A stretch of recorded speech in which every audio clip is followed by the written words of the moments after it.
हाँ जी class, welcome you all in lecture number 13 class 11 chapter gravitation. So बेटा, in last lecture we discussed about gravitational field intensity and we got this formula, gravitational field intensity, and we got this formula Gm by R square, and this negative sign shows here that the direction of gravitational field intensity is towards the source mass. Okay, so today we are discussing a new topic, that is potential. That is potential, or you can say gravitational potential. Okay, so before I start with gravitational potential, I would like to tell you what exactly potential is. ठीक है ना? So the meaning of potential means क्षमता. ठीक है बेटा, क्षमता. Potential means क्या होता है? क्षमता होता है. तो बेटा साधारण शब्दों में बता रहा हूँ, किसी भी ऑब्जेक्ट की पोटेंशियल कैलकुलेट नहीं की जा सकती. ठीक है ना? मैं ये कहूँ कि क्या आप ये काम कर सकते हो, तो कंपैरेटिव उसमें कंपैरिजन आ गया ना. ठीक है ना? किसी भी ऑब्जेक्ट की क्षमता एग्जैक्टली कैलकुलेट नहीं की जा सकती. सिर्फ क्या कर सकते हैं हम, कि दो ऑब्जेक्ट्स की कैपेबिलिटी को कंपेयर कर सकते हैं. क्या कर सकते हैं? कि दो ऑब्जेक्ट की कैपेबिलिटी को, ability to do some work को कैलकुलेट किया जा सकता है, कंपेयर किया जा सकता है. सिंगल बॉडी की पोटेंशियल को कैलकुलेट नहीं किया जा सकता. तो वही चीज यहाँ पर रहेगी. फिजिक्स के अंदर जो है, पोटेंशियल इज नॉट डिफाइंड. ठीक है ना? पोटेंशियल डिफाइंड नहीं है. ठीक है ना? पोटेंशियल डिफाइंड नहीं है. और एक हमने छोटा सा अजम्पशन क्या दिया फिजिक्स के अंदर बेटा, कि पोटेंशियल, अच्छा सिंबल बता दूं मैं आपको इसका, V होता है. तो पोटेंशियल एट इनफाइनाइट कितना हो जाएगा? 0. ये हमने एज्यूम किया है कि इनफाइनाइट पर पोटेंशियल कितना होगा बेटा? 0 होगा. इनफाइनाइट पे पोटेंशियल कितना होगा? 0 होगा. ठीक है? पोटेंशियल जो है आपकी, वो कैसी क्वांटिटी होती है? स्केलर क्वांटिटी होती है. कैसी होती है? स्केलर. और एक छोटा सा लॉजिक और हिंट और दे दूं आपको, कि 12th क्लास में भी सेम ऐसी ही चीजों को आप पढ़ोगे, पर वहां पर ग्रेविटेशनल पोटेंशियल की जगह इलेक्ट्रिक पोटेंशियल आ जाएगा. ऑलमोस्ट सारा का सारा सेम है, तो इसको ध्यान से समझ लीजिए. ये पोटेंशियल कैसी क्वांटिटी होती है? आपकी स्केलर क्वांटिटी होती है. ठीक है ना? तो पोटेंशियल निकालने का तरीका क्या है? मैं एक बार फ्रेम चेक कर लूं, आपको दिख रहा है ना? हाँ जी. तो पोटेंशियल निकालने का तरीका क्या हुआ बेटा? मैंने बोला we can calculate comparison only. Calculation not possible, comparison possible, ऐसे कह सकते हैं आप. ठीक है ना? तो कंपैरिजन के लिए दो ऑब्जेक्ट्स चाहिए, जिन दो अलग अलग पॉइंट्स चाहिए जहां पर हमें ग्रेविटेशनल पोटेंशियल उनका कंपेयर करना हो. तो मैं कह रहा हूँ कि एक जगह पोटेंशियल A पॉइंट ले लिया मैंने और एक जगह B ले लिया, और मैंने इन दोनों का पोटेंशियल कंपेयर कर दिया. तो कंपेयर जब पोटेंशियल करेंगे, देखो क्या तरीका है ग्रेविटेशनल पोटेंशियल निकालने का, या ग्रेविटेशनल पोटेंशियल कंपेयर करने का क्या तरीका है, कि ए और बी का पोटेंशियल कंपेयर कर रहा हूं मैं. ए और बी का पोटेंशियल कंपेयर कर रहा हूं, तो क्या करना पड़ेगा? वर्क डन करना पड़ेगा. क्या करना पड़ेगा? Work done. और ये ध्यान रखिए कि वर्क डन कौन सा है? एक्सटर्नल एजेंट कर रहा है. कौन कर रहा है? एक्सटर्नल एजेंट कर रहा है. एक्सटर्नल एजेंट का मतलब क्या है, कि आप एक्सटर्नली फोर्स लगा रहे हो, इंटरनली काम नहीं हो रहा है, एक्सटर्नली. तभी तो क्षमता पता लगेगी ना. क्षमता निकालनी है तो क्षमता तो किसी दूसरे की चेक की जाएगी. यहाँ पर खुद की थोड़ी कर रहे हैं, दूसरे से कंपेयर कर रहे हैं. तो इसलिए एक्सटर्नल एजेंट का वर्क डन होगा यहाँ पे. ठीक है ना? और कहां से कहां तक होगा? B to A होगा. B to A होगा, क्योंकि पोटेंशियल किसका कंपेयर करना है? A का. किससे? B से कंपेयर करना है. तो वर्क डन कहां से कहां तक? B से A तक. B से A तक. और इसको किससे डिवाइड कर दोगे? मास से डिवाइड कर दोगे. जैसे आपने क्लास 10th में पढ़ा था एक formula, potential is equal to work done by charge. ठीक इसी तरह से यहाँ पर क्या हो गया? Potential work done by mass. क्या हो गया? Work done by mass. वहां पर भी वही सिचुएशन थी, यहाँ पर भी वही सिचुएशन है. पोटेंशियल जब A और B का कंपेयर किया, तो B से लेकर A तक मास को उठाकर लाना पड़ेगा. उसके लिए जो वर्क डन हमें करना पड़ेगा, उसको हम क्या बोल देंगे? पोटेंशियल. डेफिनेशन क्या बनी? Amount of work done to take a massive body from point B to A, या पर यूनिट टेस्ट मास जितना भी हमें वर्क डन करना पड़ेगा बी से ए तक लाने में, वो क्या हो जाएगा हमारा पोटेंशियल डिफरेंस हो जाएगा, ग्रेविटेशनल पोटेंशियल डिफरेंस हो जाएगा between point A and B हो जाएगा। ठीक है, समझ आई यहाँ तक बात? अच्छा अब देखो नेक्स्ट, इसी को अगर मैं से ये पूछा जाए कि सिर्फ ए का पोटेंशियल निकालो, तो ए का तो निकाला नहीं जा सकता, पर हम कंपैरिजन तरीके से निकाल सकते हैं। एक काम कर सकते हैं क्या कि V A minus we infinity, ऐसा तो कर सकते हैं ना। ए का पोटेंशियल मैंने इन्फिनिटी के पोटेंशियल से कंपेयर कर दिया, और अभी थोड़ी देर पहले क्या एज्यूम किया था कि इन्फिनिटी पे पोटेंशियल कितना होता है बेटा, 0 होता है। तो यहाँ पर क्या हो जाएगा, वर्क डन कहां से कहां तक करना पड़ेगा, इन्फिनिटी टू ए करना पड़ेगा, इन्फिनिटी टू ए करना पड़ेगा बाय पर यूनिट टेस्ट मास, बाय क्या हो जाएगा, पर यूनिट टेस्ट मास। तो देखो अभी डेफिनेशन बन गई आपकी बुक वाली कि amount of work done to take a mass from infinity to a point that is the potential, that is the potential. पर यहाँ पर एक चीज खास क्या ध्यान रखनी है आपने, एक तो जो वर्क डन है बेटा वो एक्सटर्नल एजेंट से हो रहा है, पॉइंट नंबर 1, ठीक है ना। और सेकंड जो है जो वर्क डन हम कर रहे हैं उसमें उस मास की काइनेटिक एनर्जी कितनी है, 0 है, ठीक है ना। काइनेटिक एनर्जी 0 है, या आप ये कह सकते हैं वो बहुत वेरी काइनेटिक एनर्जी कम है, ठीक है ना। 0 ना कहकर इसको कह दो काइनेटिक एनर्जी क्या है, कम है। मींस वो बॉडी एक 0 एक्सेलरेशन से चल रही है, या वो बॉडी क्या कह सकते हैं, कांस्टेंट वेलोसिटी से मूव कर रही है, कांस्टेंट वेलोसिटी से मूव कर रही है, ठीक है ना। ये कंडीशन है, इंपॉर्टेंट कंडीशन है। मैं इस कंडीशन को आपको फील कराऊंगा अभी 1 मिनट बाद, आप जरा समझिए इस चीज को। पहला क्या मैंने बताया कि वर्क डन एक्सटर्नल एजेंट करेगा, दूसरा जो मास होगा ना उसकी काइनेटिक एनर्जी कम होगी, या वो एक्सेलरेट नहीं करेगी। एक्सेलरेट नहीं करने का मतलब क्या है कि वो ऑब्जेक्ट कांस्टेंट वेलोसिटी से धीरे धीरे मूव करेगा, धीरे धीरे, ठीक है ना, स्लोली स्लोली, ठीक है, स्लोली स्लोली, ठीक है ना, धीरे धीरे वो ऑब्जेक्ट मूव करेगा। ऐसा नहीं है कि एकदम से उठा के उसको ले आए, बहुत ही धीरे धीरे एक पॉइंट से दूसरे पॉइंट पर लाएंगे, और उसके लिए जो वर्क डन करना पड़ेगा वो क्या हो जाएगा, आपका इलेक्ट्रिक ग्रेविटेशनल पोटेंशियल हो जाएगा। अब देखो जरा मैं इस चीज को फील कराता हूँ, इसको समझो आप, ठीक है।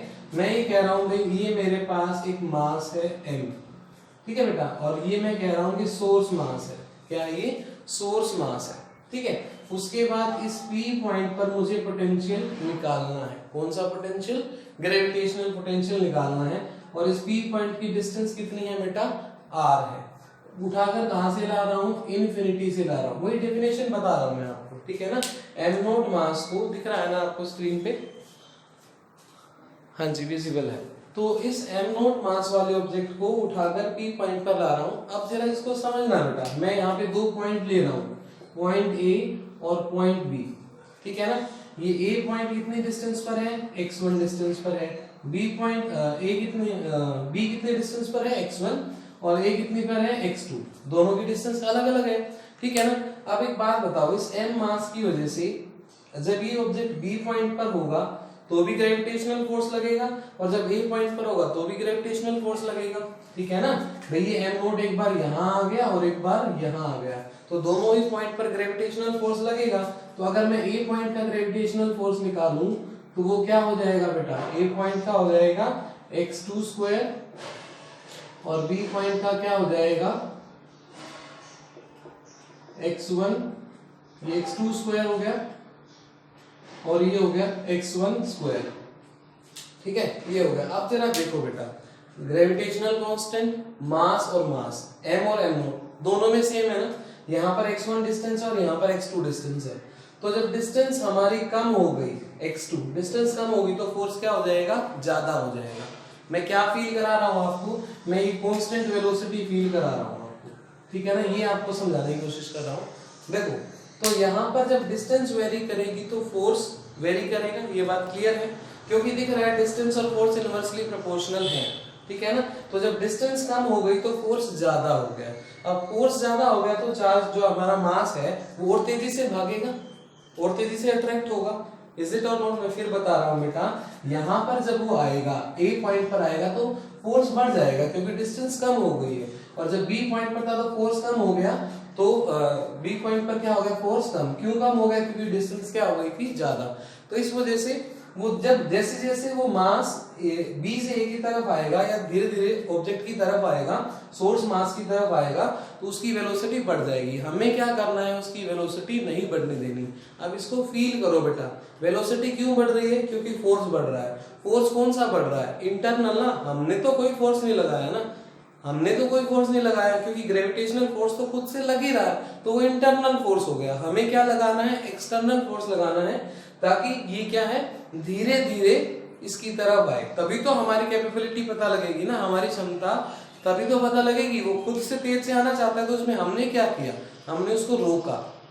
कितना फोर्स से रोकना पड़ेगा, वही तो हमारा पोटेंशियल होगा ना। जितना ज्यादा फोर्स लगाएंगे उतना ज्यादा पोटेंशियल होगा, जितना कम फोर्स लगाएंगे उतना कम पोटेंशियल। तभी तो हमारी क्षमता का पता लगेगा ना। क्योंकि देखो बेटा, कोई ऑब्जेक्ट 5 न्यूटन फोर्स से इधर भाग रहा है, तो आपको कम से कम 5 न्यूटन तो लगाना पड़ेगा ना उसकी स्पीड को स्लो करने के लिए। ठीक है, वो जा रहा है, ठीक है ना, तो उसकी स्पीड को स्लो करने के लिए उस पर्टिकुलर पॉइंट पर तो 5 न्यूटन लगाना पड़ेगा। यहाँ पर देखो, यहाँ पर फोर्स लगाना पड़ा रोकने के लिए, यहाँ पर फोर्स लगाना रोकने के लिए, अलग अलग फोर्स लगाना पड़ेगा क्योंकि डिस्टेंस अलग अलग हो गई है। तो हर एक पॉइंट का पोटेंशियल क्या होगा, अलग अलग होगा। ये बात क्लियर हो गई? क्यों निकाल रहे हैं पोटेंशियल? ताकि हमें उसकी पर्टिकुलर ये पता लगे कि वहां पर कितना हमें वर्क डन करना पड़ रहा है उसको रोकने के लिए। ठीक है, चलो, तो ये चीज समझ आ गई होगी आपको। पोटेंशियल क्या भाई, एक तो पोटेंशियल डिफाइन नहीं होता, इन्फिनिटी पे जीरो मानते हैं। पोटेंशियल जो है स्केलर क्वांटिटी होती है, कैलकुलेट नहीं होता, कंपेयर होता है। क्या तरीका है, ए से ए और बी को कंपेयर करना है तो बी से ए तक वर्क डन करना पड़ेगा और यूनिट मास से उसको डिवाइड करना पड़ेगा। चलो इसकी यूनिट भी लिख लो यहाँ से। यूनिट क्या हो जाएगी इसकी, जूल पर केजी।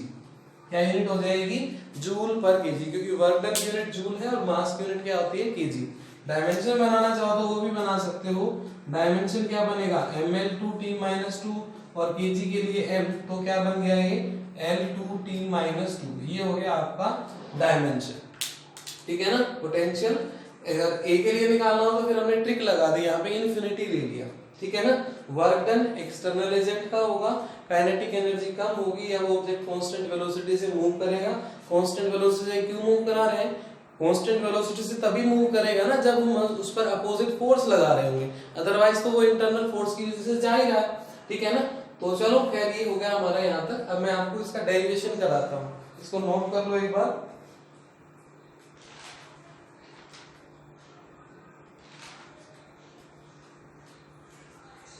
चलो कर लिया होगा आई थिंक। मैं इसको डेरिवेशन कराता हूँ। ठीक है बेटा, देखो अब हमें ग्रेविटेशनल पोटेंशियल कैलकुलेट करना है। ठीक है, देखिए ग्रेविटेशनल पोटेंशियल क्या आंसर आएगा मैं आपको बता देता हूं, -gm/r। ये आंसर आएगा। अभी हम कैलकुलेट करते हैं। देखो पहले इसको डायग्राम से समझेंगे फिर कैलकुलेशन करेंगे। तो बेटा ये हमारे पास सोर्स मास है। फॉर्मूला क्या बताया था आपको ग्रेविटेशनल पोटेंशियल का। सपोज ए का पोटेंशियल निकालना है या पी पॉइंट पर पोटेंशियल निकालना है अगर हमें, तो वर्क डन क्या करना पड़ेगा, infinity to P by mass, ये करना पड़ेगा ना। ठीक है, चलिए तो हमें पहले वर्क डन कैलकुलेट करते हैं हम। ठीक है बेटा, तो ये हमारे पास सोर्स मास है, ये हमारे पास पॉइंट पी है जो कि r डिस्टेंस पर है। इस पॉइंट पर पोटेंशियल निकालना है। ये हमारे पास इन्फिनिटी है और हमें जो है ना इन्फिनिटी पर m0 मास है, उसको उठा के यहाँ पर लाना है। ये हमारा काम है। ठीक है। अच्छा एक चीज और जो मैं आपको बता दूं कि जो वर्क डन है ना, वर्क डन जो है वो कैसा है, कंजर्वेटिव है। कैसा है भाई, कंजर्वेटिव है। दिख रहा है ना आपको, हाँ ठीक है। तो वर्क डन कैसा है, कंजर्वेटिव। कंजर्वेटिव होने का मतलब क्या है कि अगर आप P से लेकर Q तक या P से लेकर इन्फिनिटी तक आप 5 जूल वर्क डन करते हो, तो इन्फिनिटी से P तक कितना हो जाएगा, -5 जूल हो जाएगा। तो टोटल वर्क डन कितना हो गया आपका, 0 हो गया। 5 जूल इधर और -5 इधर, तो टोटल कितना हो गया, 0। तो ये वर्क डन कैसा होता है आपका, कंजर्वेटिव होता है। यानी अगर मुझे मान लो इन्फिनिटी से P कैलकुलेट नहीं हो पा रहा है तो मैं p से इंफिनिटी निकाल लेता हूं और उसको माइनस कर दूंगा, ठीक है ना, या p इंफिनिटी से p तक निकालेंगे और p से इंफिनिटी निकालने के लिए उसको अपोजिट कर देंगे। जो भी, अगर मान लो ये 5 जूल आ रहा है तो ये वाला कितना हो जाएगा, -5 जूल हो जाएगा, बस इतनी सी बात है। तो कोई एक कैलकुलेट कर लो, p से इंफिनिटी कैलकुलेट कर लो या इंफिनिटी से p पर कैलकुलेट कर लो कितना वर्क डन करना पड़ रहा है, दूसरे के लिए उसका रिवर्स कर दो, उसका नेगेटिव कर दो, ठीक है। तो मैं यहाँ पर जो है वर्क डन निकालता हूँ p से इंफिनिटी तक। वर्क डन कौन सा निकाल रहा हूँ मैं, p से इंफिनिटी तक, ये वाला निकाल रहा हूँ।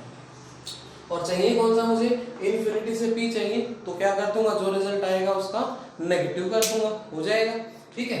चलो देखो, तो ये इसके लिए मैंने ये 2 पॉइंट एज्यूम कर लिए, पॉइंट a और b, ठीक है ना, और इन दोनों के बीच की डिस्टेंस मैंने मान ली कितनी है, dx। इन दोनों के बीच की डिस्टेंस मान ली कितनी है, dx। अब जरा एक बात को समझो बेटा, इस B पॉइंट के ऊपर इस डायरेक्शन में, इस B पॉइंट के ऊपर इस डायरेक्शन में कौन सा फोर्स लग रहा है, ग्रेविटेशनल फोर्स। कौन सा लग रहा है, ग्रेविटेशनल फोर्स। तो और ये ग्रेविटेशनल फोर्स क्या इस A पॉइंट पर भी उतना ही लग रहा है, क्या A पॉइंट पर लगने वाला ग्रेविटेशनल फोर्स और B पॉइंट पर लगने वाला ग्रेविटेशनल फोर्स सेम है? नहीं, सेम क्यों नहीं है? क्योंकि ये डिस्टेंस ज्यादा है और ये डिस्टेंस कम है, और जो आपका ग्रेविटेशन, ये देखो ये ज्यादा है और ये क्या है, कम है। तो डिस्टेंस कम होने की वजह से ग्रेविटेशनल फोर्स क्या हो जाएगा, ज्यादा हो जाएगा। इसका मतलब ग्रेविटेशनल फोर्स क्या कर रहा है, इसको एक्सेलरेट करा रहा है। According to second law of motion बेटा, F is equal to ma, ठीक है ना। तो अगर फोर्स चेंज हो रहा है तो बॉडी एक्सेलरेट करेगी ही करेगी, मास तो सेम है उसका, मास में तो कोई चेंज आ ही नहीं रहा, आप इससे ऐसे भी समझ सकते हैं, ठीक है ना। तो ये एक्सेलरेट कर रहा है, और हमारी कंडीशन क्या है कि हमें उसको एक्सेलरेट नहीं कराना, क्योंकि अगर वो एक्सेलरेट कर रहा है तो इंटरनल एजेंट की वजह से कर रहा है, और हमें किससे कराना है, एक्सटर्नल एजेंट से काम कराना है। तो इसलिए हमने क्या किया, इसके ऊपर हमने इसके ऊपर एक इस डायरेक्शन में फोर्स लगाया। क्या लगाया, इस डायरेक्शन में एक्सटर्नल फोर्स लगाया। क्या लगाया, एक्सटर्नल फोर्स। और हम ये मानकर चलते हैं कि जो एक्सटर्नल फोर्स है बेटा, वो लगभग किसके बराबर है, ग्रेविटेशनल फोर्स के बराबर है।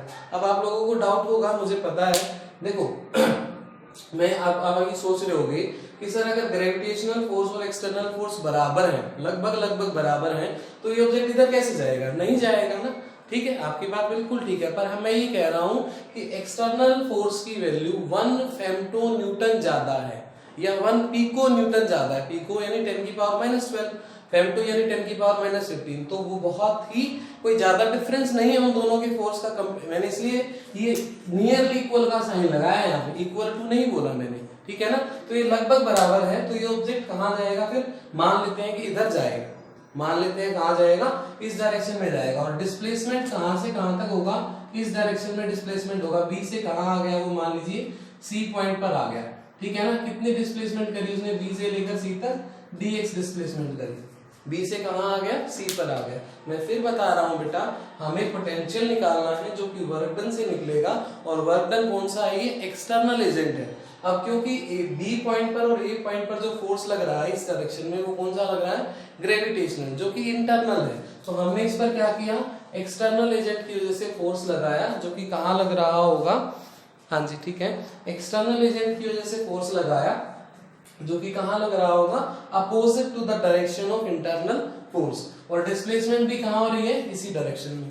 तो आई थिंक आपको याद होगा कि वर्क डन का जो फॉर्मूला होता है वो होता है F force into displacement cos theta. ये आप आई थिंक 9th क्लास में पढ़ चुके हो, force into displacement into cos of angle between force and displacement. अब फोर्स कहाँ लग रहा है, इधर, डिस्प्लेसमेंट कहाँ हो रही है, इधर हो रही है, ठीक है ना, इधर हो रही है, ठीक है। P से Q की बात कर रहा हूं मैं, P से इन्फिनिटी की बात कर रहा हूं, P से इन्फिनिटी, इसलिए डिस्प्लेसमेंट इस डायरेक्शन में हो रही है, ठीक है ना। इन्फिनिटी से P के लिए उसका रिजल्ट जो आएगा उसका नेगेटिव कर देंगे, ठीक है ना। तो P से इन्फिनिटी का इधर डायरेक्शन ऑफ डिस्प्लेसमेंट, ये डायरेक्शन ऑफ फोर्स, ये तो थीटा कितना हो गया बेटा, थीटा हो गया 0 डिग्री।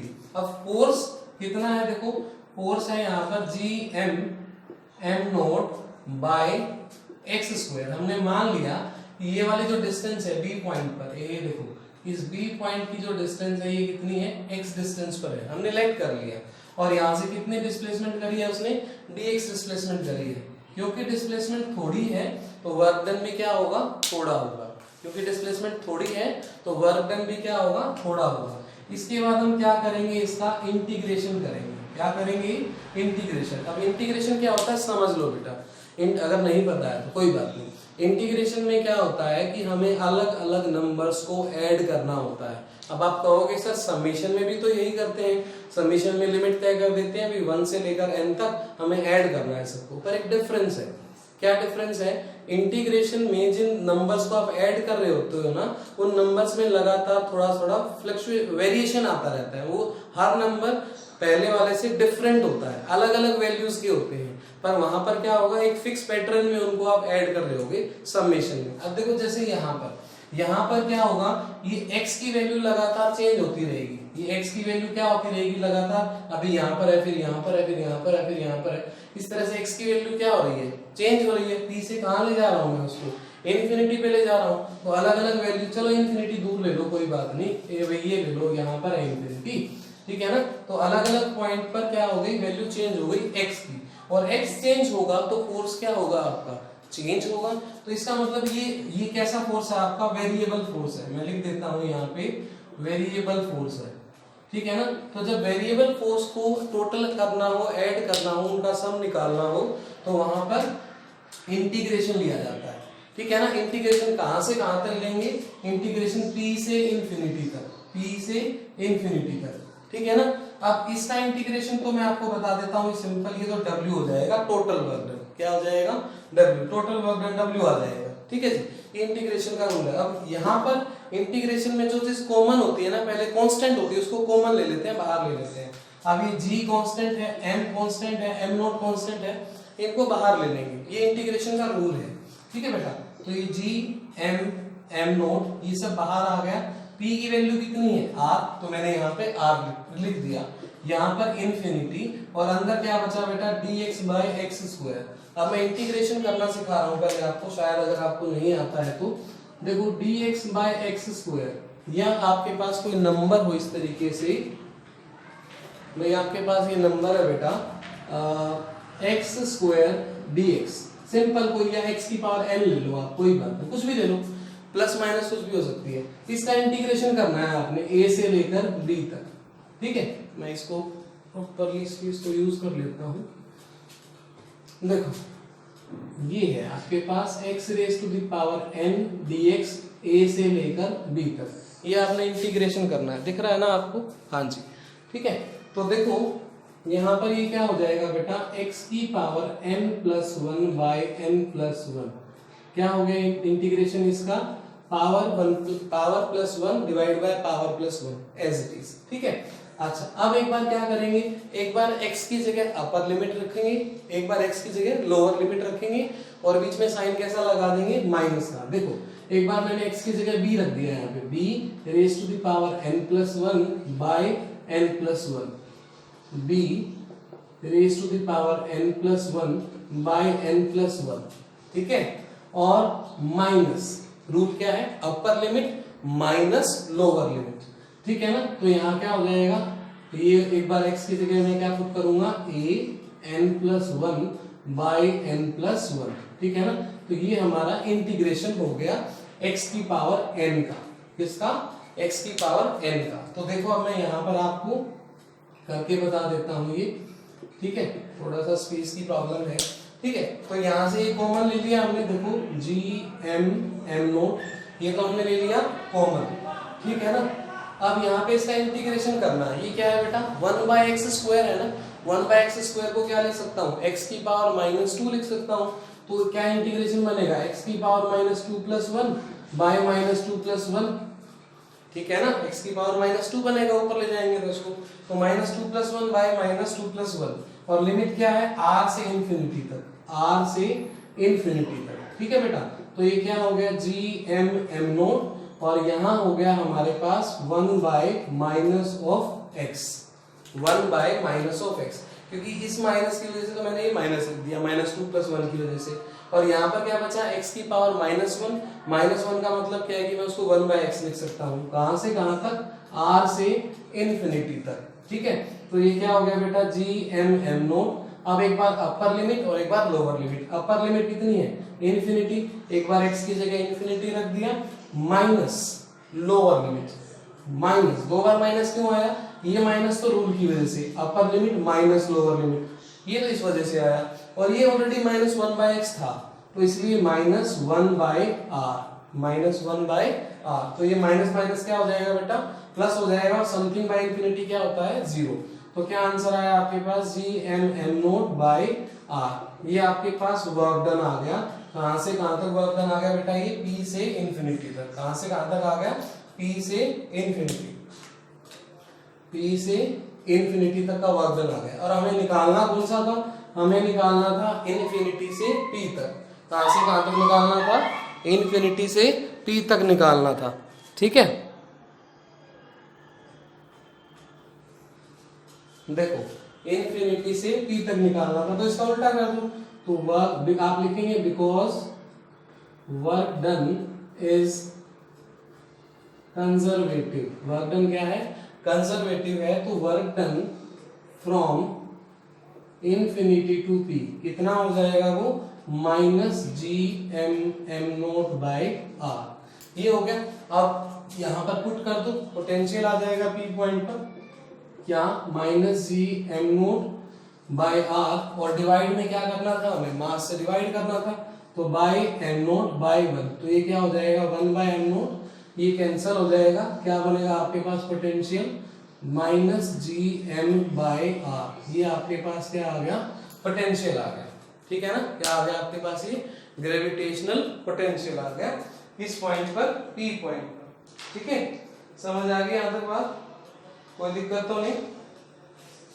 एक क्वेश्चन, एक न्यूमेरिकल करा देता हूं मैं, एक बार इसको रिपीट भी कराता हूं। देखो सोर्स मास था, ये टेस्ट मास था इन्फिनिटी पे, इन्फिनिटी से P पर लाना था, वर्क डन कराना था, कितना वर्क डन होगा ये हमें पता करना था, तो मैंने इसको P से इन्फिनिटी तक निकाल लिया। P से इन्फिनिटी तक, और कंडीशन क्या थी कि एक्सटर्नल एजेंट फोर्स लगाएगा, तो ग्रेविटेशनल कहाँ खींच रहा है इधर, एक्सटर्नल कहाँ खींच रहा है इधर, और डिस्प्लेसमेंट भी कहाँ हो रही है इधर, तो एंगल कितना हो गया दोनों के बीच में, 0 डिग्री।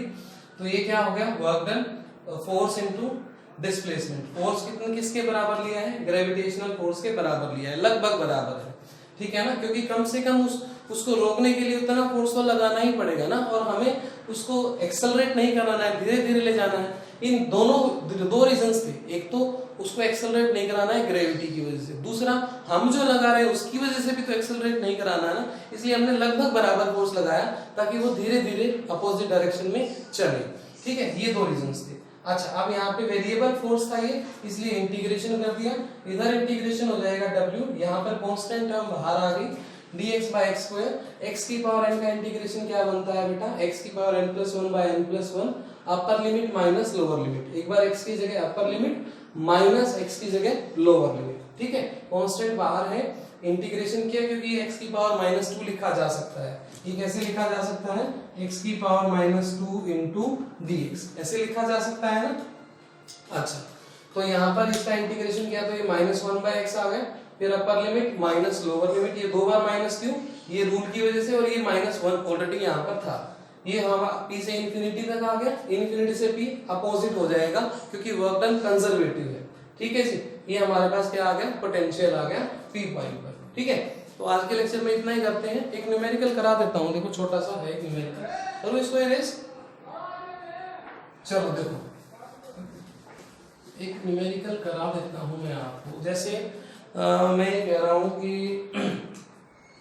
आपके पास ये इक्विलेटरल ट्रायंगल है, ए या ABC दे देता हूँ, इसके वर्टेक्स हैं और साइड जो है वो तीनों की A है। ये हमारे पास एक इक्विलेटरल ट्रायंगल है,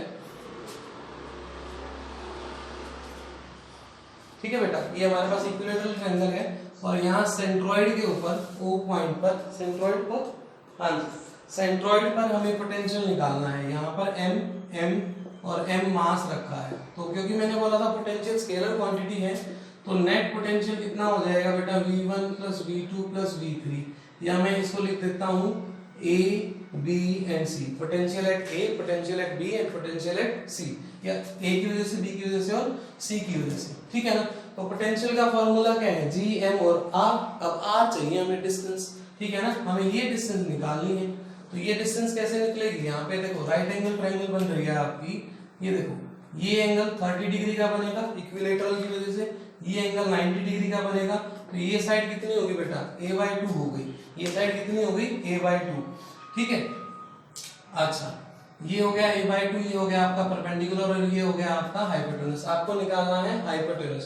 तो यहाँ पे अगर मैं cos थीटा ले लूं cos 30, तो cos 30 क्या होता है बेटा बेस बाय हाइपोटेनस होता है, ठीक है ना, बेस बाय हाइपोटेनस, बेस कितना है a/√2 और हाइपोटेनस ये हमारा हाइपोटेनस है, ये हमें निकालना है। तो x की वैल्यू क्या हो जाएगी a/2 cos 30, तो cos 30 कितना होगा आपका √3/2 होगा ना, cos 30 आई थिंक √3/2 ही होगा, यस।